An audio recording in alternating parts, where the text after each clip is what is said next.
你係咪成日喺超市凍櫃或者深夜碌短片直播嗰陣，俾嗰啲只要20-30蚊一斤，花紋靚到好似大理石一樣嘅雪花肥牛卷或者高端牛扒深深吸引，並且準備落單買？如果你正打算咁樣做，或者雪櫃入邊已經塞滿咗呢種肉，請即刻停落嚟。今日我要為你揭開一個肉類行業入邊極度扎心嘅真相。你以為花少錢買到高端牛肉，但實際上你食入肚嘅好可能根本唔係正經牛肉，而係用各種廉價邊角料，甚至鴨肉同豬肉，加上化學膠水強行拼湊出嚟嘅假肉。好多朋友喺買到呢種平又靚嘅牛肉嗰陣，心入邊總係帶住一絲竊喜，以為係互聯網把價格打落嚟，或者係商家喺度做蝕本賺優殼嘅促銷。但現實往往會俾我哋淋一盆冷水。我哋必須打破一個錯誤嘅觀念，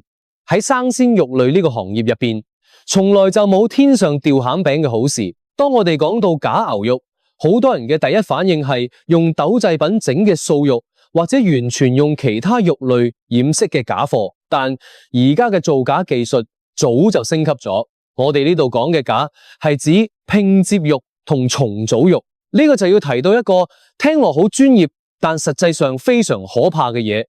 肉膠，請注意，呢個唔係我哋平時用嚟黐鞋、黐紙箱嘅工業502膠水，而係食品工業中合法使用嘅添加劑。如果你仔細睇過一啲包裝袋，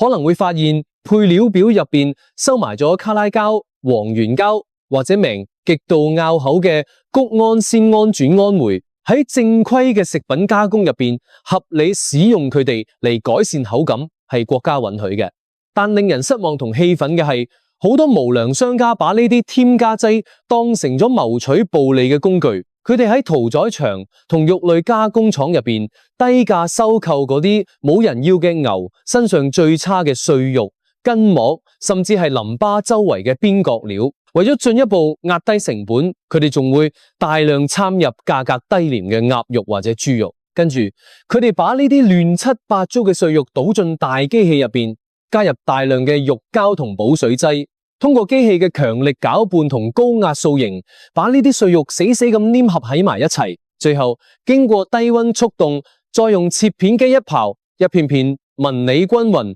紅白相間，睇落無比高級嘅雪花肥牛卷就誕生啦。原本一斤只能夠賣10幾蚊嘅碎肉渣同鴨肉，經過咁樣一番化操作，搖身一變就成為直播間入邊包裝精美、售價50-60蚊甚至上百蚊嘅高端進口牛肉。你以為你喺度食肉，其實你係喺度食一堆碎肉渣同食品添加劑嘅混合物。呢個唔僅僅係錢嘅問題，更關乎我哋普通老百姓最在乎嘅食品安全。我哋都知道，真正嘅原切整塊牛肉內部幾乎係無菌嘅，所以高檔餐廳入邊嘅牛扒可以食3分熟、5分熟。但係呢種用碎肉拼接出嚟嘅假牛肉，喺反覆攪拌黏合嘅過程中，表面嘅細菌早就被深深咁裹進咗肉嘅內部。如果你唔知道真相，把呢種拼接牛扒買返屋企，又學住西餐廳煎個5分熟俾細路食，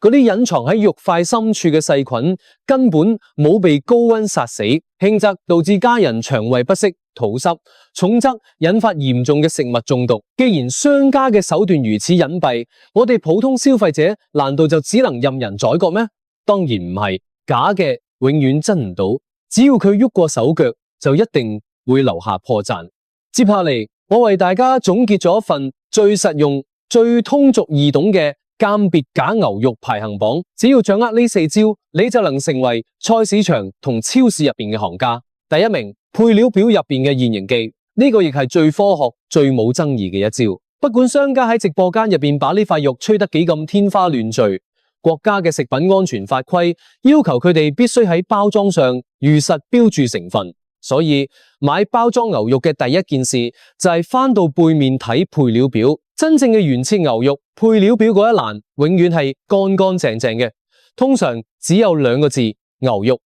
有啲經過簡單排酸處理嘅可能會寫住牛肉水，只要睇到呢個你就可以放心放進購物車。但如果你嘅眼掃過去，發現配料表密密麻麻寫咗2-3行，除咗牛肉，後面仲跟住大豆分離蛋白、卡拉膠、黃原膠、6偏磷酸鈉、3聚磷酸鈉，甚至仲有牛肉香精。請即刻將呢盒肉放返入冰櫃。呢個係典型嘅調理肉或拼接肉，加蛋白同補水劑係為咗讓肉吸水增重，加卡拉膠係為咗把碎肉黐埋一齊，加牛肉香精係因為呢堆碎肉根本冇牛肉味。睇得明配料表，你就直接避開咗90%嘅坑。第二名，紋路上嘅人造面具。如果你喺菜市場買散裝嘅肥牛卷，冇配料表可以睇，嗰個就要考驗你嘅眼力啦。核心就係睇脂肪同瘦肉嘅分布。牛係一種自然生長嘅動物，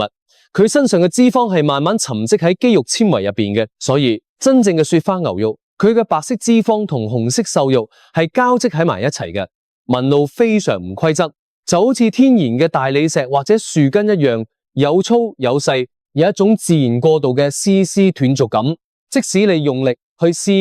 肥肉同瘦肉都係緊緊連喺埋一齊嘅。而嗰種膠水拼接出嚟嘅假牛肉，佢嘅肥瘦分布往往均勻得令人害怕。最致命嘅破綻係白色嘅肥肉同紅色嘅瘦肉之間界限極度分明，就好似係我哋細個玩嘅拼圖一樣。一塊紅色嘅布旁邊硬生生縫咗一塊白色嘅布，冇任何自然嘅筋膜過渡。有啲拼接肉甚至能夠呈現出完美嘅幾何圖案，或者係一排排筆直嘅平行線。稍微動腦筋諗一諗，邊隻牛能長出咁守規矩嘅肉嚟？呢個好明顯就係機器流水線壓出嚟嘅產物。第三名，解凍後嘅散架危機。有時候肉凍得硬邦邦嘅，上面仲結住霜，確實唔係太好分辨。呢個時候買返屋企之後嘅解凍環節就係檢驗真理嘅唯一標準。真正嘅牛肉解凍後，雖然會流失一部分血水，但肉塊依然係一個整體，肉質非常有彈性。你用手指輕輕按壓一下，肉面會迅速回彈。肥肉同瘦肉依然係難捨難分嘅狀態，但係拼接肉一旦離開咗低溫環境，冰塊融化，入邊肉膠嘅黏性就會大打折扣。你把佢攞起，稍微一抖，或者用筷子輕輕一撥，白色嘅肥肉同紅色嘅瘦肉就會即刻分道揚鑣，甚至整塊肉會直接散落成一堆碎肉渣。而且拼接肉解凍後流出嚟嘅水，往往唔係單純嘅紅色血水，而係一種摸落黏和和嘅液體。呢個就係入邊添加嘅補水劑同增稠劑被釋放咗出嚟。第四名，火鍋入面嘅化學反應。如果你買嘅係肥牛卷，嗰個沸騰嘅火鍋就係最強嘅照妖鏡。正經嘅好牛肉下到滾燙嘅鍋入邊，肉片會因為高溫自然收縮變色，但佢依然係一片完整嘅肉，絕對唔會在鍋入邊四分五裂。煮肉嗰陣，表面飄起嗰層黑色泡沫係正常嘅血沫，撇走就可以啦。而拼接肉一進熱水，好戲就開場啦。因為高溫徹底破壞咗膠水嘅結構，肥肉可能會直接喺鍋入邊化成油，而瘦肉則會瞬間散開，變成無數細碎嘅肉屑飄喺湯入邊。你攞漏勺都撈唔到完整嘅一片。更明顯嘅特質係，佢喺煮嘅過程中會產生大量白色嘅，好似肥皂泡一樣嘅泡沫，而且久煮不散。如果你湊近聞一聞，可能唔單止冇牛肉嘅香味，反而有一股奇怪嘅化學藥水味，或者係一種廉價嘅香精味。呢鍋湯基本上亦就毀咗。居家過日子，柴米油鹽醬醋茶，每一頓飯都牽動住一家人嘅健康。食品安全喺我哋老百姓心入邊，永遠係天大嘅事。我哋辛苦工作賺錢，為咗慳翻嗰幾蚊去買嗰啲用膠水同碎肉拼湊出嚟嘅假牛肉，最後不僅錢花咗，冇享受到真正嘅美味，仲把未知嘅健康風險端上咗家人嘅餐台。呢筆數點樣算都係吃虧嘅，一分錢一分貨，呢句老話喺食品行業係永恆嘅真理。菜市場入邊新鮮嘅生牛肉都要賣到30-40蚊一斤，嗰啲包裝精美，切好片，仲包郵送到你一家樓下嘅牛肉卷，計落一斤先至10幾20蚊。商家唔係做慈善嘅，利潤從邊度嚟？只能從嗰啲劣質嘅邊角料同化學添加劑入邊溝出嚟。強烈建議大家買肉盡量去正規嘅大型超市，或者家附近信譽好、知根知底嘅農貿市場老攤位，買嗰種掛喺嗰度現挑現切嘅原切鮮肉。雖然單價睇落貴咗一點，但嗰係實打實嘅真肉，食入肚入面，心入面踏實。